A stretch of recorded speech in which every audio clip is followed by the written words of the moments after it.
Assalamualaikum warahmatullahi wabarakatuh. Waalaikumsalam warahmatullahi wabarakatuh. Ya, selamat datang kembali Bapak Ibu hadirin yang saya hormati, baik yang saat ini offline di gedung Rektorat Universitas Lampung atau Bapak Ibu yang hadir secara online dari posisi masing-masing. Kami informasikan bahwa narasumber kita pada kegiatan sesi siang hari ini, yakni Direktur Dewan Eksekutif Badan Akreditasi Nasional Perguruan Tinggi, yakni Bapak Profesor Dr. Chan Basarudin sudah hadir bersama kita. Saya ucapkan selamat datang Prof. Chan Basarudin di Universitas Lampung. Terima kasih. Ya, kita hadir secara daring. Terima kasih, Prof. Jadi pada kesempatan hari ini kita akan melanjutkan sesi terkait dengan upgrading asesor internal akreditasi program studi dan sosialisasi kebijakan akreditasi terbaru. Pada kesempatan sesi pagi tadi, Prof, kami sampaikan ada teman-teman dari LAMPTKes dan LAMSAMAS memberikan beberapa informasi kepada kita. Kemudian kami perlu informasikan kepada Prof. Chan Basarudin bahwa pada kesempatan tadi pagi kegiatan ini telah dibuka oleh Bapak Wakil Rektor bidang akademik dan hadir bersama kita pimpinan fakultas, kemudian para asesor internal atau pendamping akreditasi program studi di lingkungan Universitas Lampung. Kemudian hadir juga bersama kita para tim penjaminan mutu fakultas dan tim penjaminan mutu program studi di Universitas Lampung, dan hadir para ketua unit penjaminan mutu atau yang mewakili dari program PT Asuh Universitas Lampung, Prof. Jadi ini ada teman-teman dari Unila dan sekitarnya, dan ada teman-teman yang dari Bima Nusa Tenggara Barat, Prof. Jadi ini Pak Andang dari STKIP Bima, tadi ada Bu Ita dari STIE Bima. Bapak Ibu yang kami hormati serta Prof. Chan Basarudin, terima kasih sudah kembali bersama kami. Pada kesempatan siang hari ini telah hadir. Tadi kami mohon izin untuk sedikit share, meskipun Prof. Chan ini sudah begitu terkenal, tapi mohon izin untuk sedikit membacakan CV dari narasumber kita pada kesempatan sesi siang hari ini. Beliau adalah Profesor Dr. Chan Basarudin. Saat ini beliau golongan 4E dengan pendidikan terakhir S3. Tanggal lahirnya Bengkulu 25 November 1961, berarti sebentar lagi akan ulang tahun ya, Bro. Saat ini Prof. Chan adalah Direktur Dewan Eksekutif BANPT. Kemudian alamat instansi beliau di Gedung D lantai 17, Kementerian Pendidikan, Kebudayaan, Riset dan Teknologi, Jalan Pintu 1 Senayan, Jakarta. Email beliau adalah chan_basarudin@banpt.or.id dengan nomor telepon 0817279362. Baik, Bapak Ibu, pada kesempatan siang hari ini tanpa memperpanjang mukadimah, saya serahkan sepenuhnya kesempatan untuk kegiatan hari ini Prof. Chan Basarudin untuk menyampaikan materinya, kemudian nanti akan kita follow up dengan diskusi. Kepada Prof. Chan Basarudin, kami persilakan. Terima kasih Pak, Bapak-Bapak dan Ibu-Ibu sekalian yang saya hormati. Selamat siang. Assalamualaikum warahmatullahi wabarakatuh. Salam sehat selalu. Pertama-tama saya ucapkan terima kasih atas undangan dari Unila yang memprakarsai kegiatan ini, yang tentu saja bagi kami di BANPT merupakan kesempatan untuk bukan hanya menyampaikan kebijakan-kebijakan, tapi juga mendapatkan masukan-masukan apabila ada hal-hal yang terkait dengan pelayanan kami yang kiranya perlu diperbaiki. saya akan coba mengcover beberapa poin, walaupun ini sebetulnya sudah sangat dipahami, untuk menegaskan kembali saja. Yang pertama terkait dengan pemantauan yang merupakan mainstream dari proses akreditasi kita saat ini oleh BANPT. Kemudian sedikit saya akan singgung tentang ISK, dan terakhir tentang transisi untuk ke lembaga akreditasi mandiri. Bapak Ibu sekalian, sebetulnya dengan keluarnya Permendikbud nomor 5 tahun 2020, Bapak Ibu mungkin sudah sangat menyadari terjadi perubahan paradigma yang sangat mendasar, bahwa yang tadinya akreditasi itu adalah kewajiban bagi perguruan tinggi, itu diubah menjadi hak perguruan tinggi. Jadi akreditasi oleh BANPT itu sifatnya hak Bapak Ibu sebagai penyelenggara program studi atau perguruan tinggi yang telah menyelenggarakan program studi atau perguruan tinggi secara bermutu, artinya memenuhi standar mutu. Jadi kalau Bapak Ibu menyelenggarakan pendidikan secara baik dan memenuhi standar mutu, Bapak Ibu berhak untuk mendapatkan akreditasi. Jadi BANPT akan mengeluarkan keputusan akreditasinya. Nah, sehingga Bapak Ibu nggak perlu sebetulnya mengajukan reakreditasi, tapi Bapak Ibu fokus menyelenggarakan program studi atau program tinggi secara bermutu. Apabila SK-nya berakhir, maka BANPT akan memperpanjang begitu saja apabila tidak ada indikasi penurunan mutu. Tapi kalau ada indikasi penurunan mutu, maka BANPT harus melakukan pemantauan. Masalahnya di situ, bahwa kita harus menetapkan di mana peringkat yang baru. Untuk itu diperlukan evaluasi dan pemantauan.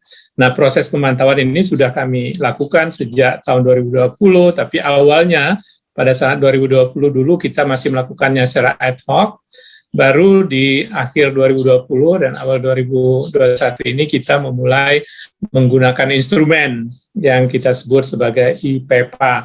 Nah, instrumen itu sudah ada di laman BANPT.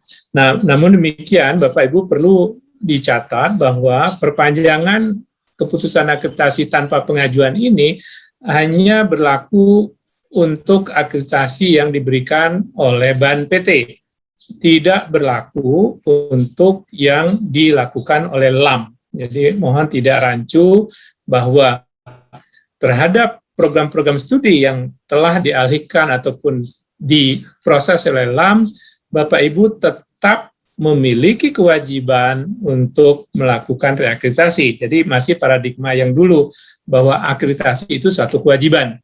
Jadi yang akreditasi sebagai hak itu hanya untuk yang diterapkan oleh BANPT.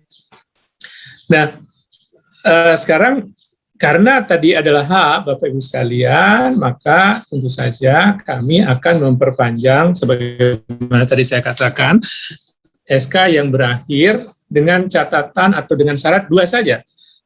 Yang pertama bahwa status dari baik itu PT maupun program studi terkait itu harus aktif di Peridikti. Bapak Ibu mungkin mengetahui bahwa di Peridikti itu ada berbagai status. Tapi yang kami pilih hanya satu, yaitu statusnya aktif. Kalau selain dari aktif, maka tidak dapat diperpanjang. Yang kedua, hasil pemantauan kami menunjukkan tidak ada penurunan mutu. Ya, jadi hasil pemantauannya menunjukkan tidak ada penurunan mutu. Apabila itu terjadi, maka kami akan perpanjang. Nah, dalam hal apabila status Peridiktinya tidak aktif, maka tidak diperpanjang. Sekarang, bagaimana mekanisme pemantauan tersebut kami lakukan? Tentu saja pemantauan ini kita lakukan sesuai dengan peraturan yang telah ditetapkan, mulai dari peraturan yang ditetapkan oleh Menteri Pendidikan dan Kebudayaan, Permendikbud nomor 5. Kalau Bapak Ibu baca di sana, mulai dari pasal 12 tentang proses EPP oleh BANPT, kemudian pasal 15, pasal 16 itu menginformasikan bahwa Ban PT itu harus melakukan pemantauan dengan prosedur tertentu yang ditetapkan oleh Ban PT sendiri. Nah, ini sudah ditindaklanjuti oleh Perban atau Peraturan Ban PT, dan kemudian sudah kami tuangkan dalam instrumen sebagaimana saya sebutkan tadi. Intinya kita lakukan secara bertahap dalam 3 tahap. Pada tahap pertama, kami hanya melihat ataupun mengevaluasi data-data terkait dengan penyelenggaraan perguruan tinggi dan atau program studinya di pangkalan data PDDikti. Jadi itu saja intinya, dan kami tidak melibatkan Bapak Ibu pada tahap 1 ini. Sebagai penyelenggara perguruan tinggi tidak terlibat sama sekali. Kami melakukan pemantauan directly atau secara langsung ke PDDikti. Nah, apabila hasil pemantauan kami mengindikasikan adanya penurunan mutu, maka kami lanjut ke tahap kedua. Nah, di tahap kedua ini Bapak Ibu mulai diberitahu, ada informasi bahwa Bapak Ibu untuk program studi X atau Y itu atau APT gitu. Indikasi dari data-data di PDDikti-nya menunjukkan such and such gitu ya. Nah, di sana Bapak Ibu diminta untuk memasukkan berkas. Nah, karena sudah ada berkas masuk dari perguruan tinggi, maka penilaiannya itu harus dilakukan oleh asesor. Jadi di tahap 2 mulai ada pelibatan dari asesor. Nah, tentu saja hasil penilaian asesor nanti akan menentukan, oh ternyata di PDDikti memang ada indikasi, tapi setelah dimasukkan berkas dari perguruan tinggi, ternyata tetap mutu yang tadinya telah diberikan itu masih berlaku, sehingga kita perpanjang. Tapi jika tidak, maka masuk ke tahap ketiga, di mana kami harus melakukan verifikasi ke lapangan. Dan ini untuk masa masih pandemi ini, sebagaimana halnya dengan AL biasa, kita lakukan juga secara daring, ya. Nah, ini sekilas ya tentang pemantauan yang kami lakukan. Nah, Bapak Ibu perlu mempelajari berkas atau dokumen instrumen yang telah kami tayangkan atau umumkan melalui website. Khusus untuk tahap 1, ya, yang harus Bapak Ibu perhatikan data-datanya di PDDikti, perhatikan bahwa untuk APT itu ada 6 syarat perlu yang akan kami lihat. Mulai dari jumlah program studi terakreditasi sampai dengan jumlah lulusan. Sedangkan untuk APS, ini bergantung pada jenjang. Untuk jenjang yang S1 dan diploma, itu kita pantau ke 5-5-nya. Kita cek untuk 5 data ini. Tapi untuk pasca sarjana, S2 dan S3, yang nomor 4 ini tidak kita perhatikan, yaitu rasio jumlah mahasiswa terhadap jumlah dosen tetap. Ini mohon dipelajari betul apa yang harus Bapak Ibu persiapkan untuk data-data yang ada di PDDikti. Nah, sekarang banyak juga pertanyaan, bagaimana dengan TS yang kami gunakan untuk melakukan pemantauan?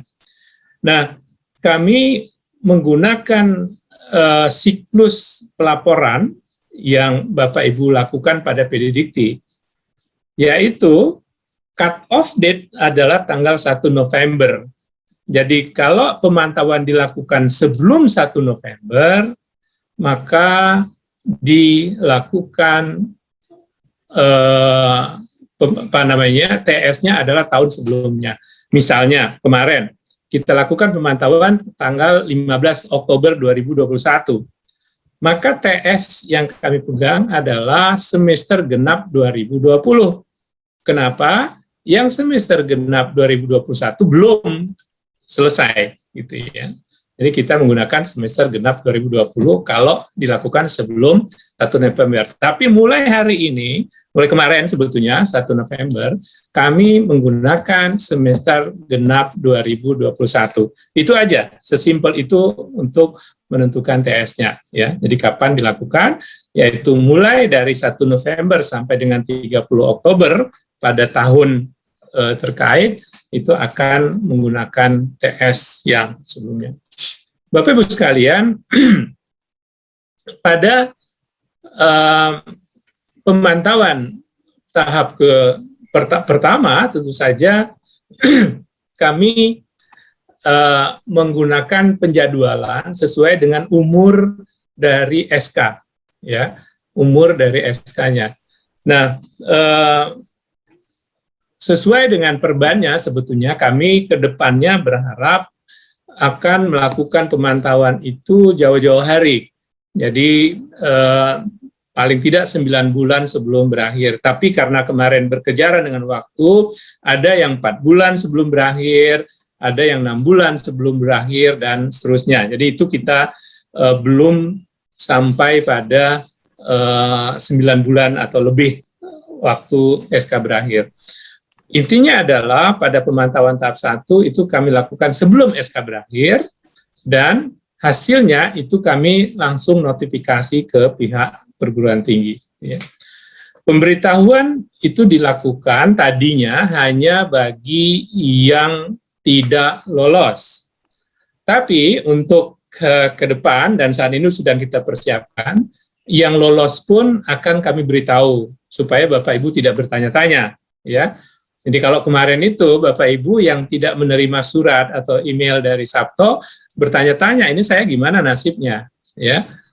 Walaupun waktu itu kita sampaikan bahwa bagi perguruan tinggi yang tidak menerima email nggak usah khawatir, itu artinya good news, berita baik, berarti lolos pemantauan. Tapi anyway, kami sudah persiapkan, nanti ada notifikasi otomatis dari Sabto yang akan memberitahu bahwa tidak perlu mengajukan apapun, nanti akan diperpanjang saat berakhir.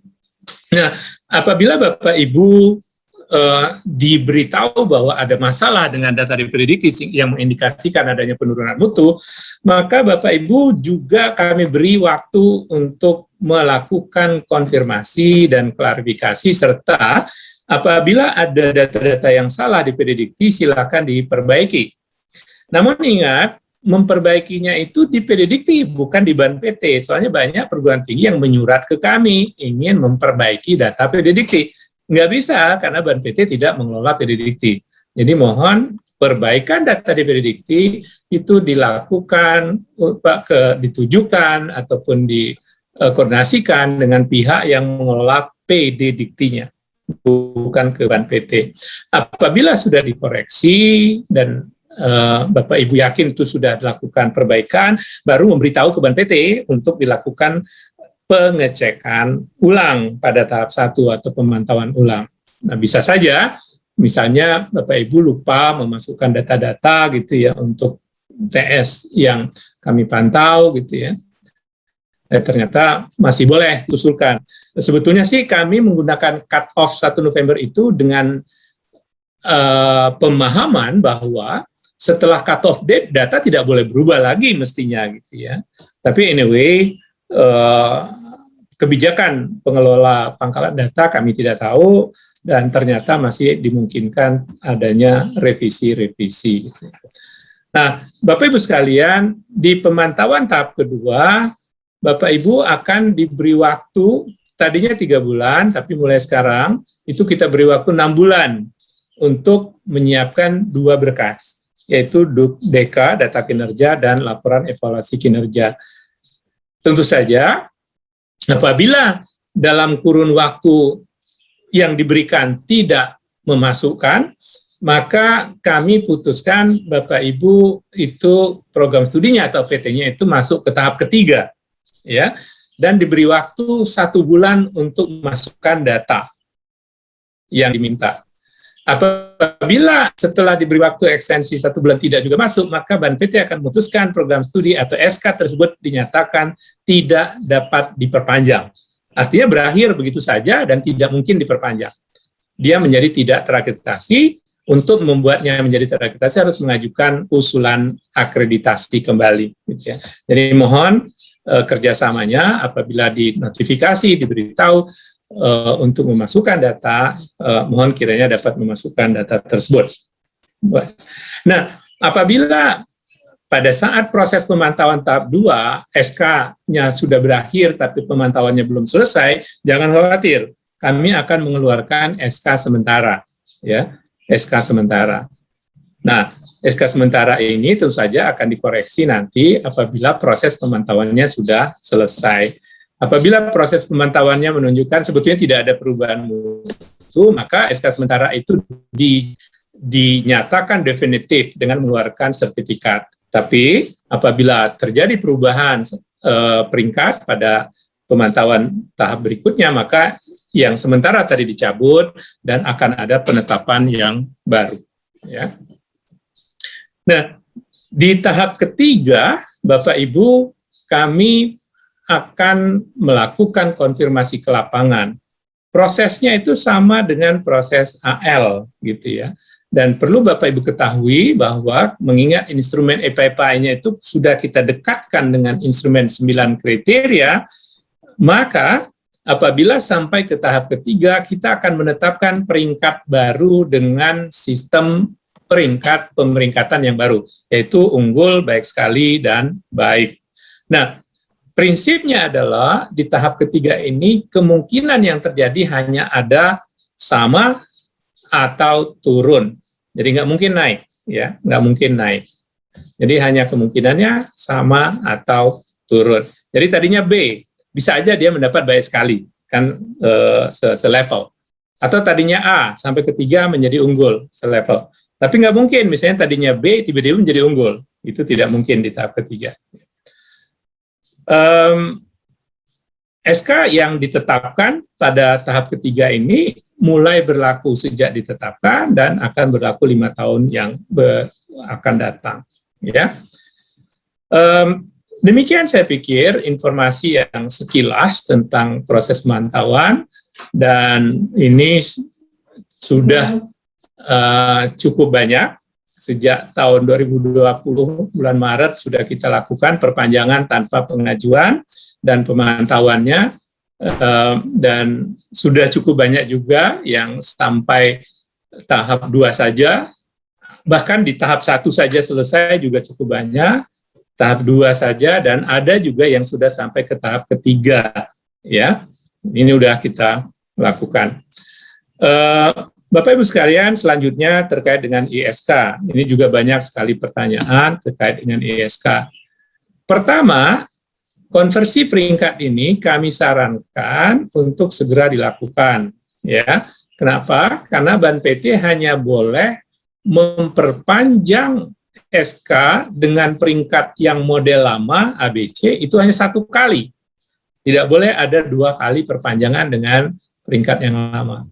Nah, setelah itu harus menggunakan peringkat baru. Untuk mendapatkan peringkat baru, ya harus melalui ESK atau mengajukan akreditasi ulang. Jadi terserah pilihan Bapak, mau konversi menggunakan instrumen ESK yang sangat sederhana itu, atau mengajukan reakreditasi. Jadi itu pilihannya. Oke, jadi bagaimana dengan prosedur untuk SK? Sangat sederhana, dan silakan di-download instrumennya, dipelajari. Yang penting Bapak Ibu memahami tentang syarat perlu peringkat. Jadi cek dulu syarat perlu peringkatnya itu sudah terpenuhi atau belum, ya.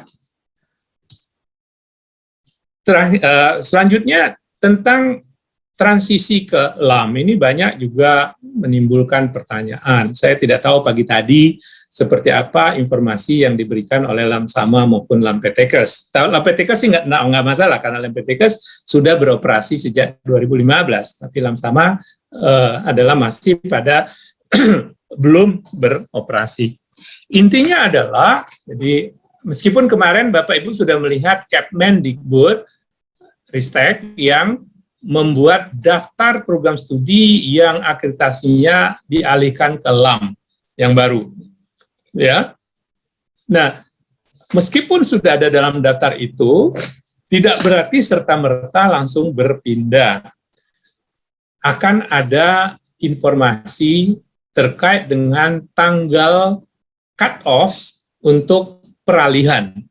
Nah, tanggal ini yang kita sebut sebagai cut-off date itu akan diumumkan secara bersama oleh LAM dengan Ban PT. Sampai detik ini, belum ada satupun LAM yang sudah meminta Ban PT atau mengajak Ban PT dan menyatakan siap untuk mengumumkan cut-off date. Jadi Bapak Ibu sampai detik ini belum ada itu. Nah, perlu juga Bapak Ibu ketahui sesuai dengan peraturan yang kami buat, pada saat pengumuman, jadi hari diumumkannya cut-off date, maka tanggal cut-off date-nya itu paling tidak itu 3 bulan dari tanggal diumumkan. Jadi nggak bisa hari ini diumumkan atau besok diumumkan, minggu depannya adalah cut-off. Tidak. Adalah 3 bulan sejak tanggal diumumkan. Itu aturannya. Sehingga Bapak Ibu punya waktu untuk melakukan persiapan, ya, supaya misalnya katakanlah tanggal 1 Januari, sekarang udah 1 November, nggak mungkin 1 Januari. Jadi paling cepat Desember, Januari, 1 Februari paling cepat kalau 3 bulan kan. Jadi kalau diumumkan tanggal besok katakanlah 3 November, maka paling cepat 3 Februari adalah cut-off date-nya. Nah, bagi yang SK-nya berakhir mulai tanggal 3 Februari seterusnya, itu tidak lagi akan diperpanjang oleh Ban PT. Bapak Ibu wajib mengajukan reakreditasi ke LAM. Untuk itulah Bapak Ibu perlu punya waktu kan, minimum 3 bulan tadi, supaya bikin ya berkas-berkas atau dokumen untuk diajukan ke LAM terkait. Oke? Mudah-mudahan cukup dipahami. Nah, untuk keputusan akreditasi program studi yang berakhir sebelum cut-off date, jadi tadi kita contohkan cut-off date-nya 3 Februari 2022, maka yang berakhir sebelum 3 Februari 2022 masih proses oleh Ban PT. Kami akan memperpanjangnya pada saat berakhir apabila tidak ada indikasi penurunan mutu. Apabila ada indikasi penurunan mutu, kami akan memasukkannya di proses pemantauan. Dan proses pemantauan yang sudah berjalan itu akan tetap diproses sampai selesai. Dan akan diberikan SK-nya. Ya. Nah, namun apabila ada program studi yang sudah masuk pemantauan, tapi berakhirnya setelah cut-off date, misalnya tanggal 4 Februari 2022, maka pemantauannya kami hentikan, dan kami nyatakan bahwa program studi ini dialihkan atau sudah harus diproses melalui LAM. Begitu, Bapak Ibu sekalian, intinya. Bagaimana kalau ada yang mengajukan reakreditasi? Silakan, tapi sebelum cut-off date. Kami masih boleh menerima sebelum cut-off date, dengan catatan bahwa SK tersebut berakhirnya paling lama 6 bulan setelah itu. Jadi kalau masih tahun 2024 ya nggak bisa diajukan gitu kan, atau 2023 masih terlalu lama, nggak bisa diajukan reakreditasi. Jadi kami hanya akan memproses apabila misalnya akan berakhirnya itu kurang dari 6 bulan setelah cut-off date. Terakhir ada beberapa kebijakan baru yang perlu Bapak Ibu ketahui semuanya. Sebetulnya bukan baru ya, sudah lama, tapi perlu kami sosialisasikan lagi. Yang pertama adalah bagi program studi atau perguruan tinggi yang hasil proses akreditasi menunjukkan tidak terakreditasi atau dikenal sekarang dengan istilah TMSP, tidak memiliki syarat peringkat, maka akreditasi ulang itu hanya bisa kami lakukan, kami terima apabila ada rekomendasi dari Direktorat Jenderal terkait. Jadi kalau ada yang dari bawah Kemenak, di bawah Kemenak. Tapi kalau selebihnya di bawah Dikbud, itu dari Direktorat Jenderal yang terkait. Yang vokasi di bawah minta rekomendasi dari Direktorat Jenderal Vokasi. Yang akademik di bawah Direktorat Jenderal Pendidikan Dikti. Intinya bahwa Bapak Ibu telah mengikuti proses pembinaan oleh Direktorat Jenderal dan siap untuk dilakukan akreditasi ulang. Harapannya adalah karena tadinya waktu diakreditasi dia tidak terakreditasi, maka setelah dilakukan pembinaan mestinya likelihood atau peluang untuk terakreditasinya menjadi lebih besar. Ya. tanpa adanya surat rekomendasi tidak bisa dibuka. Nanti Bapak Ibu mau mengajukan, mau ngeklik pun nggak bisa. Jadi kunci pembuka lock dari Sabtonya adalah surat rekomendasi tadi. Nah, mohon dicatat bahwa ada dua macam surat rekomendasi. Surat rekomendasi yang kedua adalah yang pada poin kedua, yaitu mereka yang terlambat mengajukan akreditasi pertama, ya, atau sudah tidak terakreditasi, tapi belum mengajukan reakreditasi. Misalnya dia berakhir 2019, sudah selesai akreditasinya atau berakhir 2019, tapi lupa tidak mengajukan. Nah, itu kan dalam posisi tidak terakreditasi, maka Bapak Ibu harus mengirimkan surat yang disertai dengan rekomendasi dari pihak Direktorat Jenderal bahwa keterlambatan itu apa alasannya gitu ya. Nah, jika rekomendasinya sudah kami terima, maka itu proses pengajuannya bisa diproses. Pengajuan reakreditasinya bisa kita proses.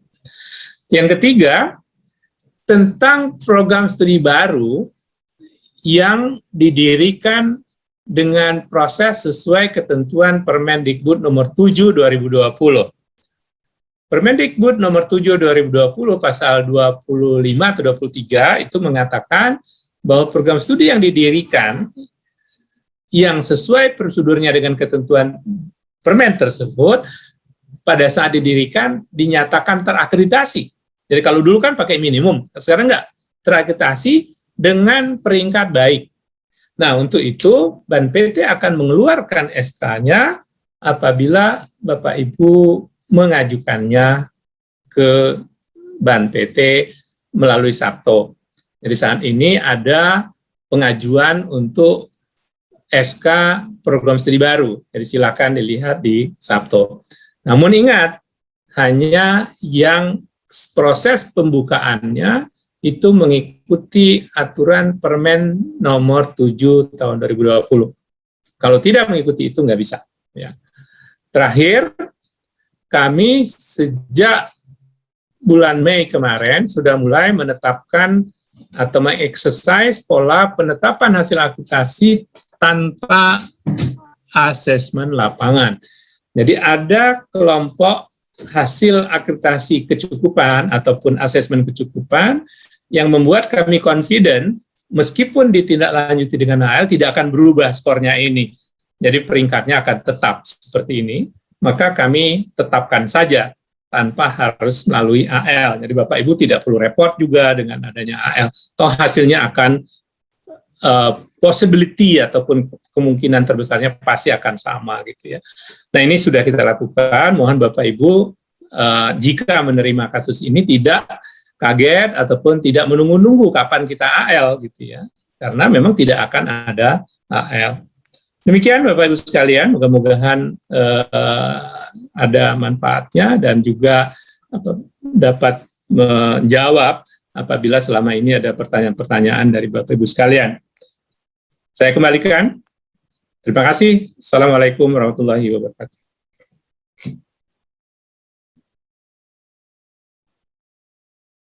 Terima kasih kami sampaikan kepada Prof. Chan Basarudin atas informasi yang disampaikan. Saya yakin ada beberapa pertanyaan yang muncul di para peserta baik yang daring maupun luring. Baik Pak, barangkali. Ya, monggo Pak Andang. Jadi kami silakan Pak Andang ini dari PTS asuhan kami Prof dari STKIP Bima. Kami persilakan Pak Andang.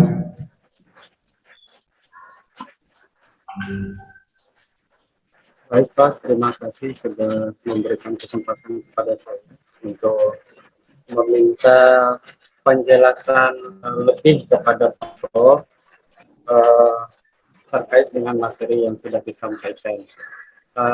Mohon izin bertanya Pak Prof, tadi pada materi yang sebelumnya kami juga dipaparkan kaitan dengan materi dari lembaga akreditasi mandiri gitu.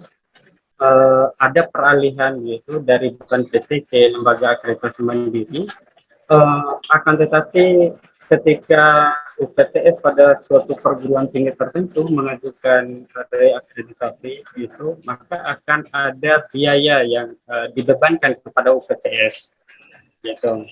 Dan kalau tidak salah gitu kayak angka yang kira-kira bisa ditakar itu ya mendekati angka di 60 juta. Pertanyaan kami Pak Prof, apakah dengan besaran biaya ini tidak ikut berdampak pada munculnya program studi atau kampus yang justru tidak bisa berkembang dengan baik? Karena memang rata-rata di LPTK ini kita juga tidak bisa ini menafikan tingkat kemampuan keuangannya itu memang terbatas Pak, karena memang banyak kampus swasta yang masih kecil gitu. Itu yang pertama. Kemudian yang kedua, kalaupun misalnya iya ada biaya yang ditentukan begitu, apakah biaya yang dimaksudkan itu semuanya dibebankan kepada UPPS? Apakah tidak misalnya juga ikut ditanggung dari keuangan negara atau BAN PT? Kemudian apakah setelah disahkan mulai dioperasionalkannya LAM misalnya khususnya di LAM kependidikan ini, itu pengajuan akreditasinya itu hanya wajib dilakukan oleh LAM, atau itu bisa juga kita ajukan ke BAN PT sesuai dengan maksudnya ada kita bisa memilih begitu Pak Prof.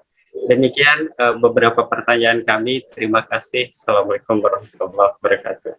Waalaikumsalam warahmatullahi Waalaikumsalam. wabarakatuh. Terima kasih Pak Andang. Monggo Prof untuk dijawab terkait dengan pertanyaan Pak Andang. Tadi pertama terkait dengan biaya Prof, biaya terkait akreditasi yang nantinya akan ditangani oleh LAM. Kemudian yang kedua, apakah ketika akreditasi program studi sudah ditangani oleh LAM itu harus ke LAM saja atau ada pilihan boleh ke LAM atau ke BAN PT? Monggo Prof. Oke, terkait dengan pembiayaan, sebetulnya BAN PT tidak dalam kapasitas untuk menjawab ataupun menyampaikan opini, karena itu kan dari sisi pengaturannya itu ada di Kementerian Pendidikan dan Kebudayaan dan LAM-nya sendiri, gitu. Jadi ada dua lembaga yang di luar BAN PT. Dalam hal ini kami tidak punya kewenangan, ya. Cuman saya mendengar memang gitu ya bahwa pihak kementerian sempat memikirkan bagaimana pola-pola subsidi misalnya jika diperlukan nanti bagi yang tidak memiliki kemampuan untuk membiayai biaya akreditasi tersebut. Dari kacamata LAM kan dia tidak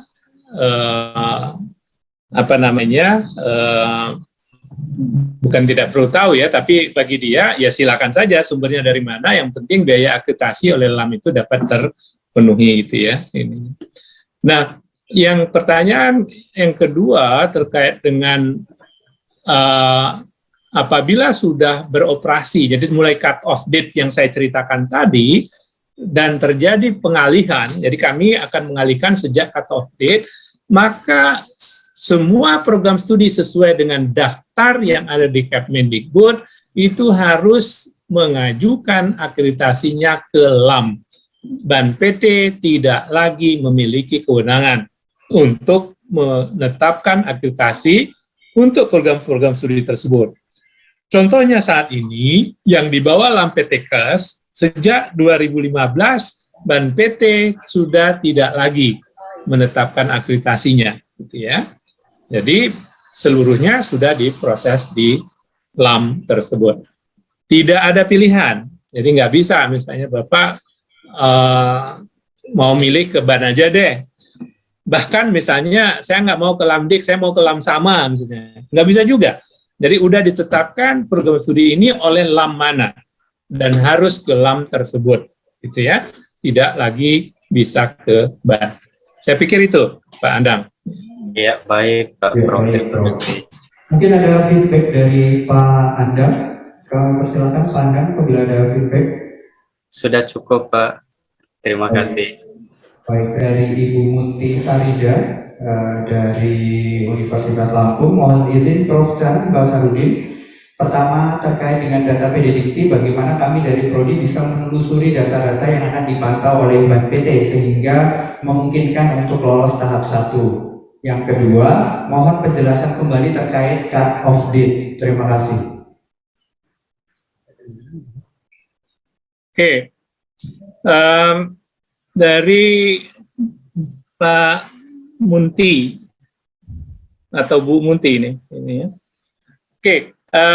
Pertama, tadi saya sudah jelaskan bahwa ada butir-butir yang akan kami pantau, data-data yang akan kami cek di PDDikti. Untuk lebih jelasnya, silakan download instrumen IPEPA namanya di website Ban PT. Sesuaikan dengan program studi jenjangnya, apakah dia S1 atau S2 atau diploma atau APT. Jadi instrumennya beda-beda. Bapak Ibu tolong dicek juga, di situ ada dua macam tuh, ada yang namanya panduan, ada untuk penyusunan dokumen EPEPA, ada juga panduan penilaian. Nah, Bapak Ibu juga dua-duanya di download supaya Bapak Ibu tahu gimana supaya, tadi kan Ibu ingin tahu atau Bapak ingin tahu supaya lolos kan? Karena bagaimana menentukan nilai lolosnya itu diatur ataupun dijelaskan pada panduan penilaian. Ada semacam matriks penilaian, ya. Nah, tentu saja Bapak Ibu harus ngecek data-datanya bukan yang ada di kampus, tapi yang ada di PDDikti, gitu ya. Karena kami akan ngeceknya data di PDDikti, bukan yang ada di kampus Bapak Ibu. Oke?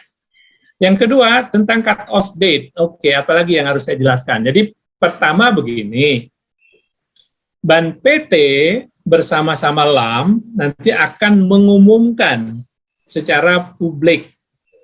Saya nggak tahu nanti apa lewat media massa atau lewat TV atau lewat apa gitu ya. Yang jelas paling tidak saya pikir nanti akan ada public announcement di website kami Ban PT maupun di LAM terkait gitu ya, supaya diketahui oleh khalayak. Bisa juga nanti bisa kita bikin surat edaran ininya. Nah, isinya mengatakan bahwa sejak tanggal X, nah tanggal X ini adalah cut off date. Program studi bla bla bla bla sesuai dengan Kepmen itu akan dialihkan dari Ban PT ke LAM. Ya. Jadi kalau saya dan ketua LAM sama misalnya mengumumkan, maka itu hanya untuk yang pengalihannya ke LAM sama. Kalau dengan LAMDIK, nanti dengan LAMDIK. Saya nggak tahu apakah nanti akan ada join bersama-sama atau satu-satu. Saya juga belum tahu teknisnya. Nah, intinya adalah apabila SK akreditasi program studi Bapak Ibu berakhir setelah tanggal cut-off date, ya, maka tidak bisa lagi diperpanjang oleh Ban PT pada saat dia berakhir. Jadi Ban PT hanya dapat memperpanjang atau akan memperpanjang ataupun memantau dan memperpanjang bagi yang berakhirnya itu sebelum cut-off date, tanggal peralihan tadi. Gitu ya. Jadi tolong benar-benar dicatat nanti kalau udah ada pengumuman, ini adalah tanggalnya, cek program studi Bapak Ibu yang terkait dengan LAM, yang sudah dialihkan ke LAM, itu tanggal berapa berakhir SK-nya. Ya. Begitu. Nah, apabila Bapak Ibu ingin mengajukan akreditasi ulang, misalnya dia berakhirnya itu sebulan setelah cut-off date, ya masih boleh mengajukan reakreditasi ke Ban PT. Gitu. Ya. Masih boleh. Jadi paling banter itu 6 bulan. Masih kesananya itu masih boleh mengajukan. Ya. Dan apabila sudah diajukan ke Ban PT dan itu masih memenuhi persyaratan, kami akan proses sampai selesai. Jadi jangan khawatir. Meskipun udah lewat cut-off date nanti penyelesaiannya. Nggak apa-apa. Jadi Bapak Ibu masih punya tidak harus mengajukan ke LAM pada siklus pertama paling tidak gitu. 5 tahun belum bayar 60 jutaan gitu. Kami sarankan Prof. Murhadi, monggo Prof. Ya, terima kasih. Terima kasih Prof. Chan. Sedikit aja pertanyaan ini lebih teknis saja. Kok saya cari-cari belum ketemu itu panduan penilaian, matrik penilaian khususnya untuk PS profesi. Oh, yang profesi? Ada panduannya ada matrik ininya. Tapi matrik penilaiannya kan yang lain lengkap semua. Ini nggak ada. Memang nggak ada. Tahun sengaja nggak ada. Itu aja, Pak. Terima kasih. Iya. Baik, terima kasih. Saya tidak ingat ininya, tapi memang untuk beberapa kelompok program studi itu kita belum siap, belum lengkap. Termasuk salah satunya program profesi. Yang jarak jauh pun seingat saya juga belum. Ya. Jadi kalau ada yang PJJ. Jadi betul Pak, kalau Bapak belum menemukan, kayaknya memang program profesi termasuk yang belum. Orang yang untuk prosesnya aja kan belum disaptau kan untuk akreditasi program profesinya. Ya, silakan Bapak Mulyono. Oke, terima kasih. Assalamualaikum warahmatullahi wabarakatuh. Terima kasih Pak Chan atas overview penjelasannya untuk yang sistem akreditasi baru. Saya mungkin tadi terpental, mungkin sudah ditanyakan atau belum, hanya mempertegas saja. Untuk perhitungan dosen dalam hal ini, apakah masih DTPS yang bidang keahliannya sesuai dengan bidang prodi, ataukah dosen tetap yang mengampu mata kuliah, artinya kalau termasuk mata kuliah MKU, mata kuliah bahasa Indonesia, kewarganegaraan, Pancasila, dan seterusnya itu sebagai dosen pembagi terhadap hal-hal yang kaitannya dalam pengukuran 9 kriteria ataupun dalam IPK, ataukah hanya dosen tetap program studi yang bidang keahliannya memang sesuai dengan spesifikasinya gitu, untuk membagi dalam beberapa perhitungan yang lain di dalam ukuran yang terbaru. Demikian Prof, sebelum dan sudahnya. Terima kasih. Assalamualaikum. Waalaikumsalam. Ya, langsung ya Pak Mulyono, mungkin saya harus bagi dua dulu nih. Untuk yang prosesnya oleh asesor, ya, baik itu akreditasi normal maupun pemantauan tahap 2 dan tahap 3, maka definisi DTPS itu sesuai dengan yang selama ini kita definisikan di panduan, yaitu dosen tetap yang bidang keahliannya relevan dengan core kompetensi program, dan ini diakses oleh asesor yang akan menjudge gitu kan, karena tergantung bidangnya gitu ya, tidak selalu, karena kita tidak mengenal istilah linear tadi kan ya. Oke. Nah, yang dengan definisi itu, maka biasanya gitu ya, untuk program-program studi pada umumnya yang MKU tadi itu tidak masuk kan. Nah, kaitannya dengan pemantauan tahap 1 di PD Dikti itu nggak ada DTPS, informasi DTPS itu tidak tersedia di PD Dikti. Maka kami mendekatinya dengan jumlah dosen tetap yang dalam 1 TS terakhir terlibat dalam proses pembelajaran atau pengelolaan program studi tersebut. Ada itu terdapat pada data-data transaksi akademik di TS terakhir. Itu kami ambil semua. Itulah dosen yang kami anggap sebagai DTPS. Walaupun itu termasuk yang MKU gitu ya. Dan jumlahnya termasuk pun akhirnya MKU tadi. Yang di tahap 1 saja tadi Pak ya. Yang di pemantauan tahap 1 di EPPA, di pemantauan. Ya, di tahap 2-nya nggak lagi. Tahap 2-nya kan udah ada data. Begitu Pak. Ya, karena mohon maaf saya pertanyakan demikian, itu kan kaitannya kalau beda definisi, misalnya kalau dosen sebetulnya 30, kalau ngambil rasio eksakta katakanlah 25 aja lah kan, 25 kali apa namanya 30 kan sekitar maksimal mahasiswanya kan sekitar 700-an kan gitu ya. Nanti kalau jadi 40 sekian atau 50 sekian, nah itu kan jadi tanda tanya juga nih Prof. Dewa. Kalau gitu boleh dong kita nambah jumlah mahasiswa yang ugal-ugalan gitu kan. Ya, yang dipakai adalah dosen yang dalam satu TS terakhir, dan itu jumlahnya jauh biasanya Prof, karena memang MKU mata kuliah ada yang istilahnya kayak umum gitu ya di level fakultas itu juga beberapa dosen. Tapi kan itu bukan satu-satunya butir yang kita nilai, Pak. Artinya bisa aja dia menang di situ, tapi nanti kalahnya di butir yang lain, sehingga masuk ke tahap 2. Di tahap 2 udah nggak bisa ininya, karena udah melalui judgement oleh asesor. Oke. Baik Prof, terima kasih Prof. Mari Pak Mul. Ya baik, terima kasih Pak Mulyono. Kami persilakan kepada Bapak Ibu yang lain apabila ada pertanyaan. Baik, saya coba bacakan Prof Chan. Izin bertanya Prof Chan, apabila terjadi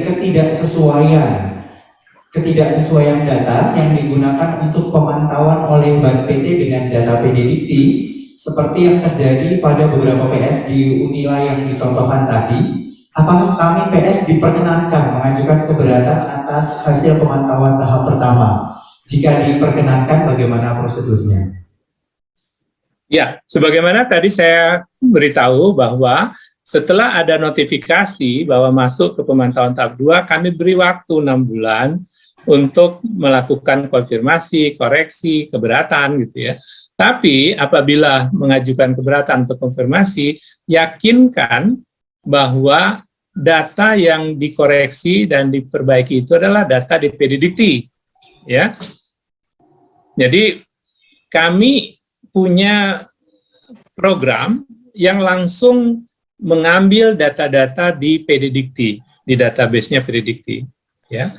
Mohon Bapak Ibu juga ketahui, PDDikti itu ada database, ada view forlap. Yang Bapak Ibu bisa lihat itu adalah di view, di forlap. Bapak Ibu tidak bisa turun ke bawah ke database, ya.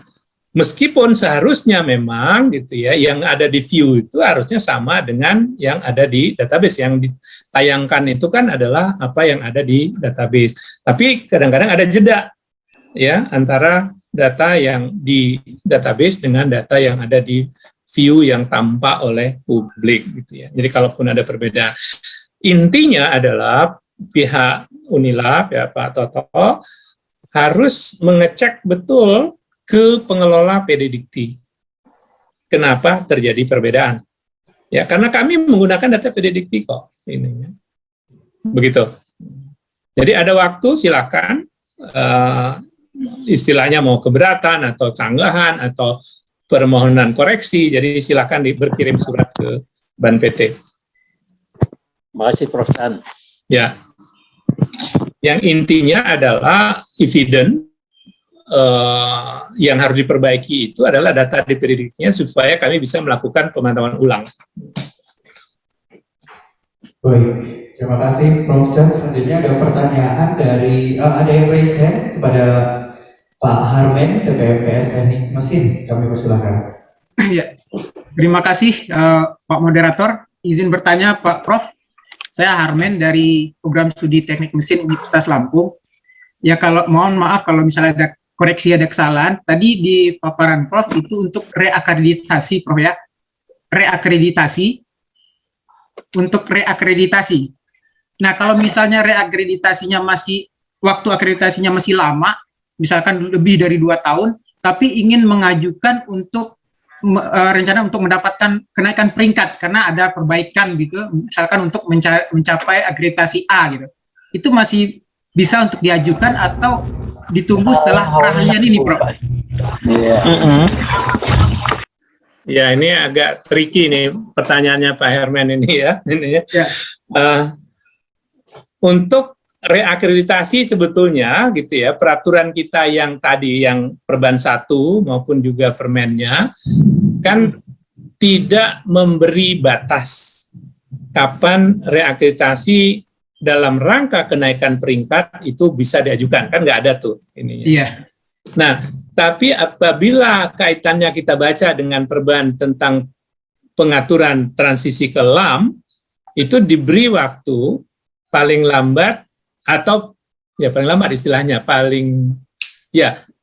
berakhirnya akreditasi itu paling jauh 6 bulan setelah cut off date gitu loh. Itu ini. Jadi karena ini lex spesialis yang terakhir yang bahwa ini karena kaitannya dengan transisi ke LAM dan kebetulan ini teknik mesin kan, mesin akan berpindah ke teknik, maka kita akan menggunakan tadi kalau berakhirnya masih lebih dari 6 bulan setelah cut off date tidak bisa mengajukan reakreditasi. Berarti harus tunggu peralihan, Prof ya? Ya, ininya. Dengan catatan begini gitu ya.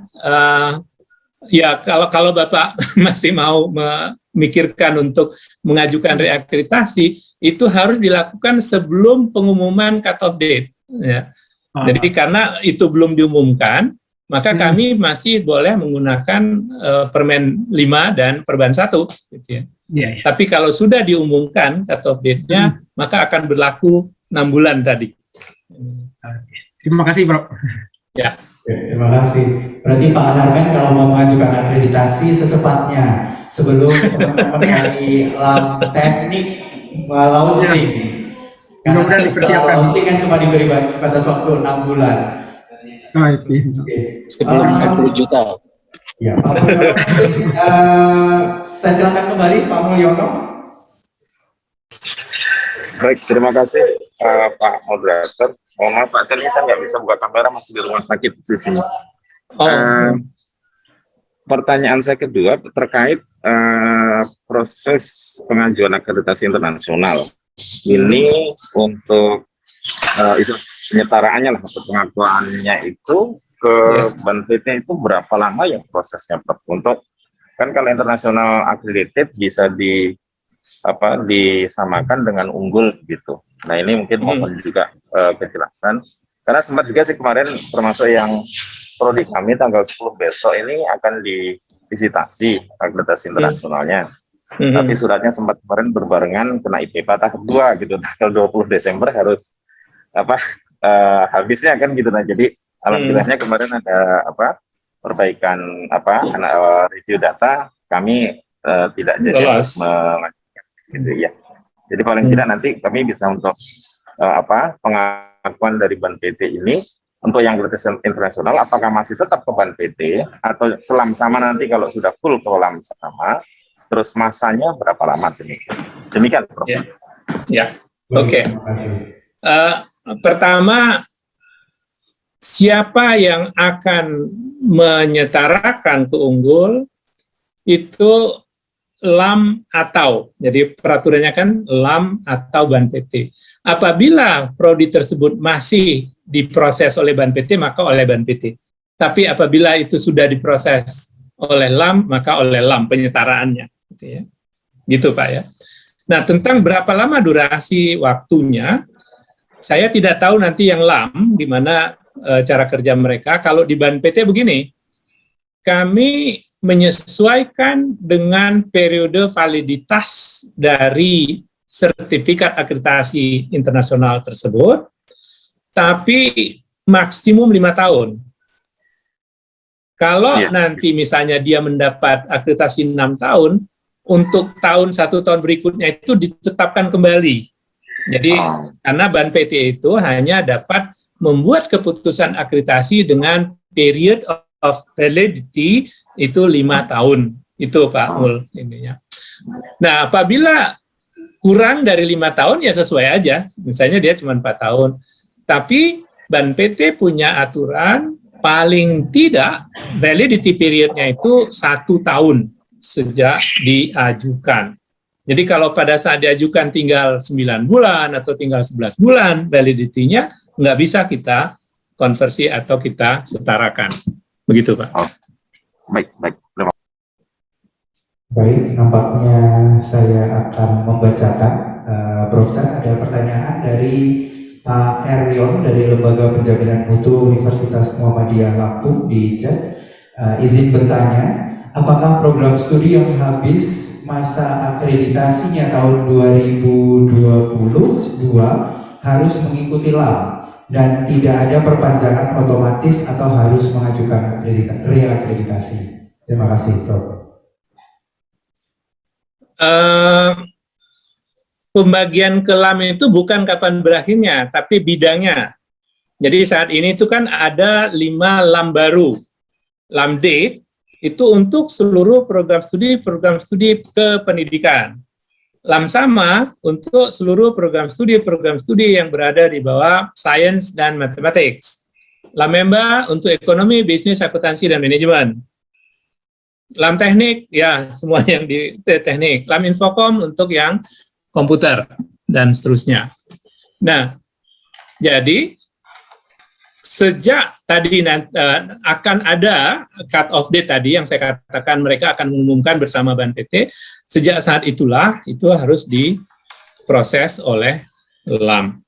Kemudian saya katakan garis bawahi lagi bahwa model akreditasi oleh LAM itu sifatnya wajib diajukan.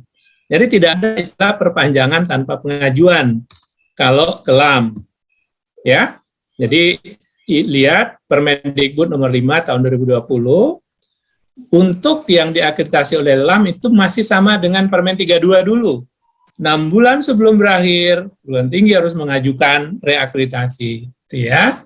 Tapi kalau yang ke BAN, tidak. BAN yang mengevaluasi, apabila tidak diajukan, kita perpanjang sesuai dengan hasil evaluasi. Begitu, Pak. Ini program studinya apa nih yang pertanyaan? Jadi kalau tidak termasuk ke 5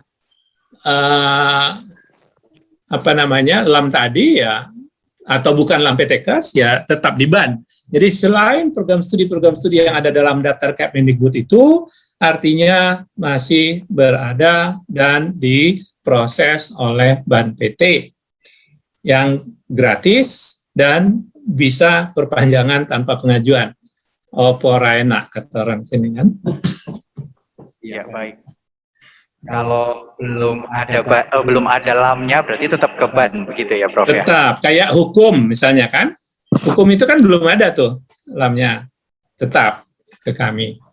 Tapi kalau teknik pertanian, saya dengar mereka akan menginduk ke teknik. Ya.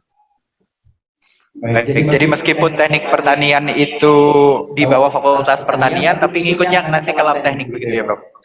Seingat saya begitu, karena kelompok prodi Asosiasi Prodi Teknik Pertanian meminta agar dilakukan oleh LAM teknik. Boleh bertanya, izin bertanya.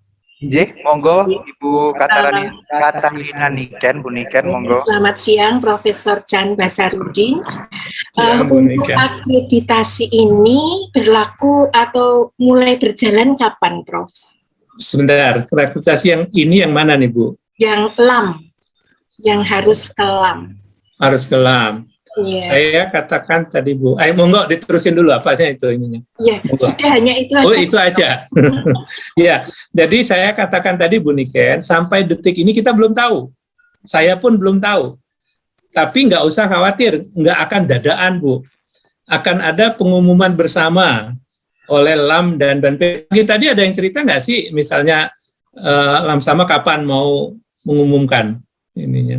Jadi, clue dari saya tadi adalah pada saat diumumkan itu paling tidak ada waktu jeda 3 bulan dengan cut off date-nya, jadi nggak bisa mendadak gitu kan.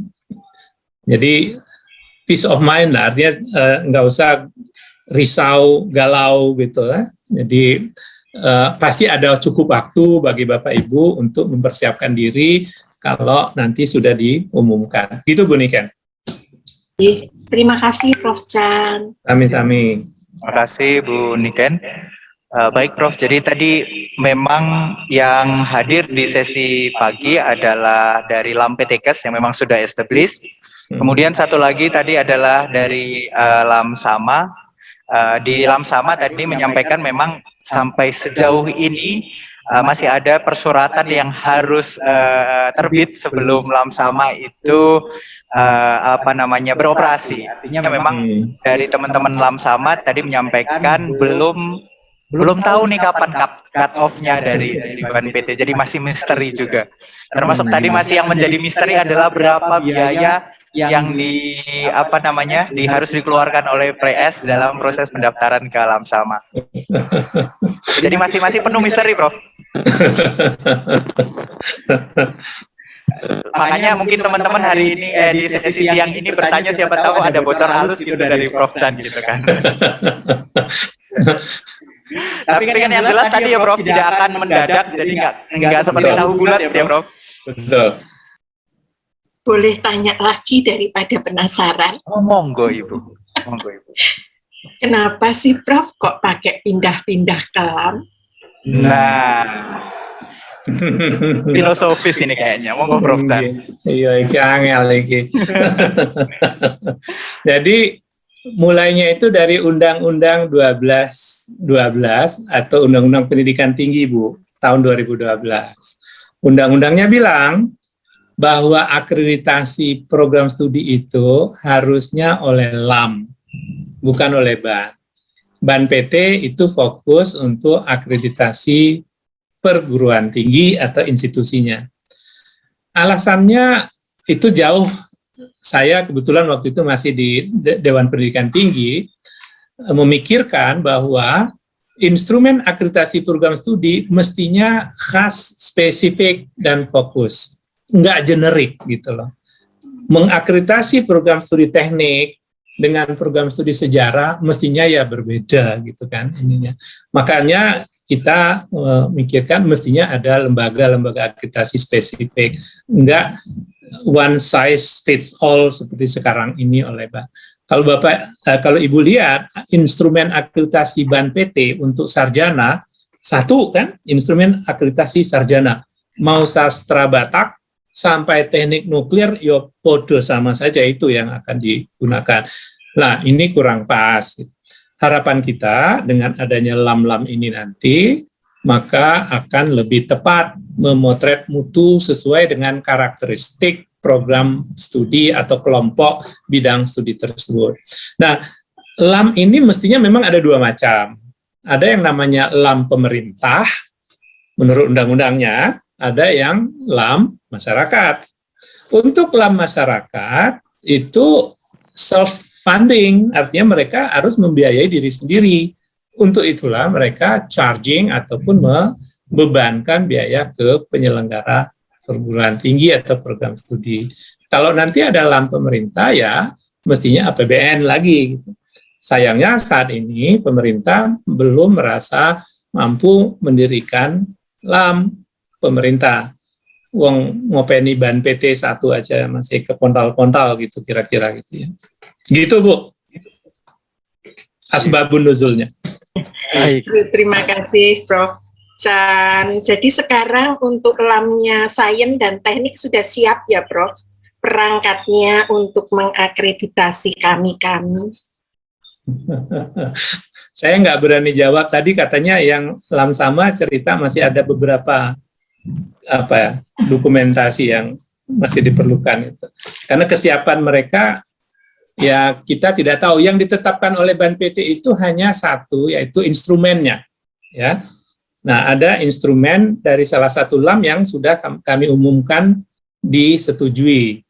Jadi itu sudah satu atau dua, saya lupa gitu ya. Terima kasih banyak. Ya, terima kasih Prof. Yeah. Ya mungkin tadi Bapak Ibu juga ada yang terlepas atau terlewat di sesi pagi. Kami informasikan tadi kalau di Lamsama itu instrumen yang sedang disusun itu sedang diuji coba Bapak Ibu. Jadi sedang diuji coba di beberapa program studi, baik yang program studi yang cukup bagus maupun yang program studi dari institusi yang kecil. Jadi itu tadi yang disampaikan oleh Ibu Mel dari Lamsama. Monggo Bapak Ibu jika masih ada pertanyaan, Prof Murhadi, monggo kami persilakan Prof. Terima kasih. Mau tanya lagi Prof Chan. Silakan Prof. Ini ingin tahu sejauh mana langkah-langkah BAN PT ya, dalam mensosialisasikan bahwa akreditasi baik itu tidak sama dengan C, khususnya kepada para user dan instansi pengguna. Karena ini masih debatable. Kalau C udah jelas, mereka nggak terima. Karena dalam penerimaan pekerjaan segala minimal B. Nah, terus kalau kita masuk baik, mereka masih debatable ini. Seolah-olah mereka mensejajarkan. Padahal saya tahu itu grade poinnya kan beda itu antara C dan baik, setengah lebih tinggi baik, tapi belum nyampe B. Nah, kira-kira langkah Ban PT supaya user ini sadar gitu, karena nanti ada korban ini nanti. Pada para prodi yang baik itu gelisah, pengen, padahal namanya kan sudah baik, beda dengan C. Nah, karena usernya termasuk user pemerintah, instansi pemerintah masih ngotot B. Memang dia nggak menggunakan baik B. Nah, giliran kita ajukan baik, dia buat hitungan sendiri, Prof, bahwa disejajarkan unggul A, baik sekali B, gitu. Gimana kira-kira tanggapan dari Direktur Ketua Ban PT, Prof Chan? Silakan, Prof. Ya, baik, terima kasih, Prof. Monggo, Prof. Ini pertanyaan agak berat kayaknya, Prof. Ya, iki abot tenan ini, namanya 1 billion questions ini dari Prof Mur. Pertama gini, bahwa Ban PT pasti tidak akan mampu untuk menjangkau seluruh stakeholders untuk menjelaskan tentang bagaimana harus memaknai hasil akreditasi oleh Ban PT gitu ya. Nah, tapi untuk kelompok-kelompok tertentu misalnya yang di instansi pemerintah, khususnya yang di bawah koordinasi Kemenpan maupun juga BKN, kami sudah berinteraksi gitu ya. Tapi dua itu yang kita mampu gitu kan. Kemudian juga sebetulnya kan at the end of the day kita berharap masyarakat kita dewasa kan. Mereka they will judge sebetulnya requirement mereka itu seperti apa gitu ya terhadap akreditasi ini.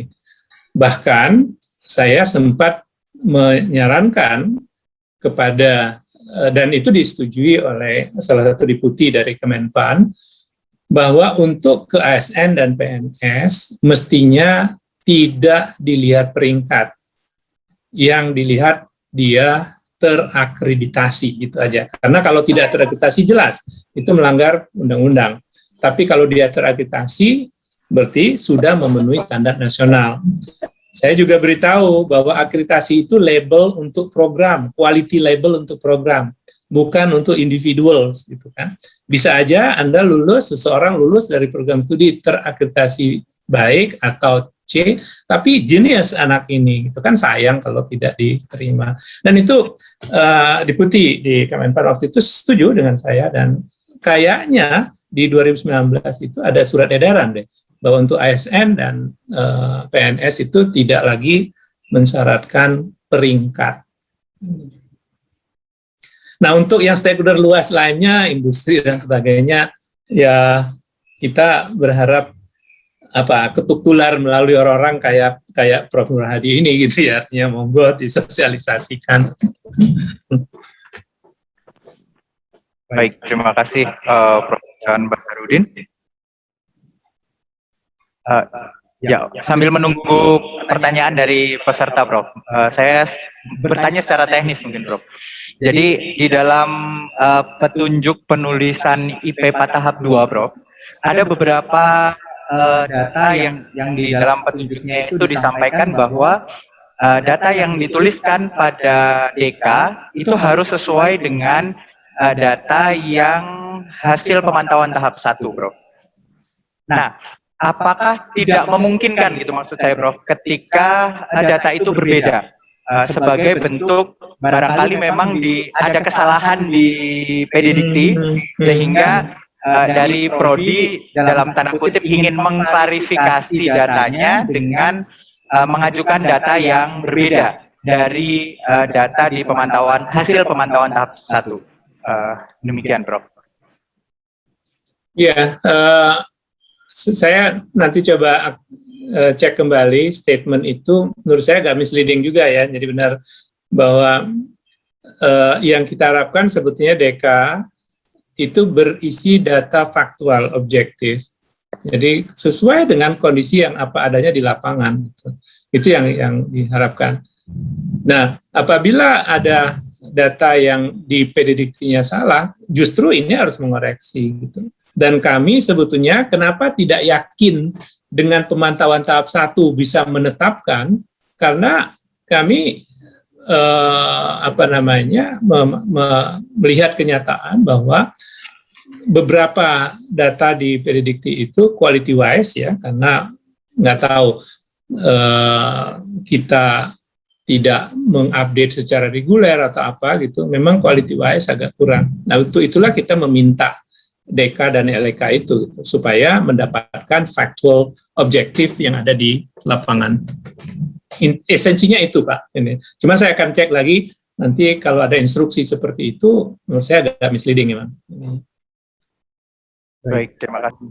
Sambil menunggu yang lain juga lagi, Prof. Jadi saya masih punya kegalauan ini, Prof. Barusan dicolek dari teman. Kita tahu bahwa LAM EMBA saat ini kan sudah berdiri ya, Prof. Dan nampaknya instrumennya sudah ditetapkan oleh BNPT. Kemudian ini sekedar biar kami lebih yakin, Prof.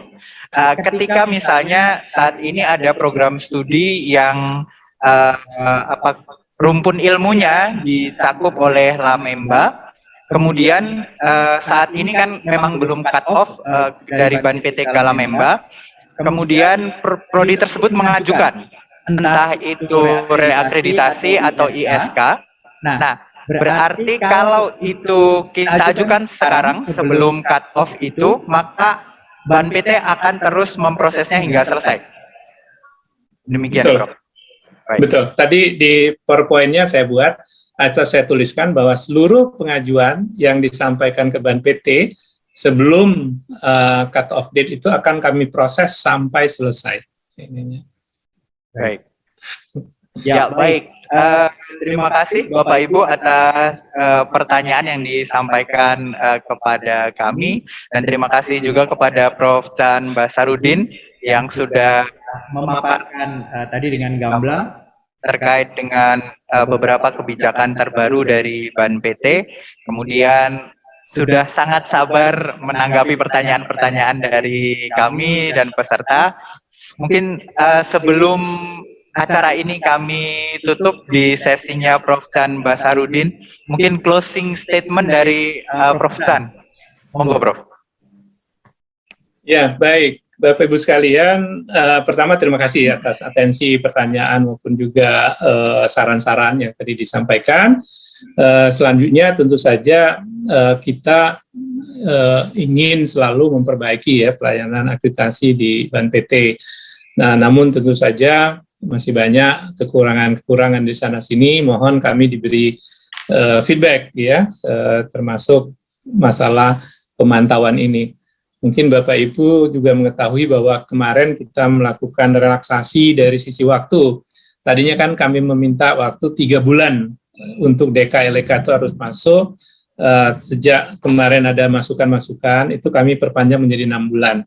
Jadi batas waktunya kita perpanjang supaya Bapak Ibu punya waktu untuk mempersiapkan berkas-berkas tersebut. Ya. Kami juga paham bahwa dalam kondisi work from home dengan pandemi ini banyak kendala-kendala yang dihadapi Bapak Ibu dalam pengelolaan program studi. Itu aja, mohon maaf kalau ya apa yang kami lakukan selama ini telah cukup merepotkan Bapak Ibu sekalian gitu ya, bagian dari proses penyelenggaraan akademik ini. Matur suwun, terima kasih Pak Pri dan Bapak Ibu sekalian. Oke, ya. Baik, terima kasih kepada Prof. Chan Basarudin. Bapak Ibu, mari kita berikan aplaus kepada pemateri kita pada sesi siang hari ini, Prof. Chan Basarudin, Direktur Eksekutif dari BNPT. Terima kasih sekali lagi kami sampaikan. Di tempat yang baru, Prof. Prof. Chan. Makasih. Saya leave duluan, mohon izin. Selamat sore. Assalamualaikum warahmatullahi wabarakatuh. Waalaikumsalam warahmatullahi wabarakatuh. Ya, Bapak Ibu, demikian rangkaian acara kita pada kesempatan pagi tadi hingga siang hari ini sama. Demikian Bapak Ibu rangkaian acara upgrading asesor internal program studi di Universitas Lampung yang juga mengikut sertakan para PTS asuhan Universitas Lampung baik dari Bandar Lampung, Pringsewu, kemudian Tulang Bawang, kemudian Metro, kemudian Bima Nusa Tenggara Barat, dan beberapa rekan dari universitas yang lain. Terima kasih atas atensi dan perhatian Bapak Ibu semuanya. Semoga acara pada kesempatan hari ini memberikan berkah dan manfaat kepada kita dan kemajuan institusi kita. Di penghujung acara, marilah kita tutup rangkaian acara pada kegiatan pagi hingga sore hari ini dengan bacaan hamdalah. Alhamdulillahirrahmanirrahim. Kami selaku panitia memohon maaf apabila ada hal-hal yang kurang berkenan. Terima kasih, kami akhiri. Assalamualaikum warahmatullahi wabarakatuh. Salam warahmatullahi wabarakatuh. Terima kasih Mas Pri. Izin lem.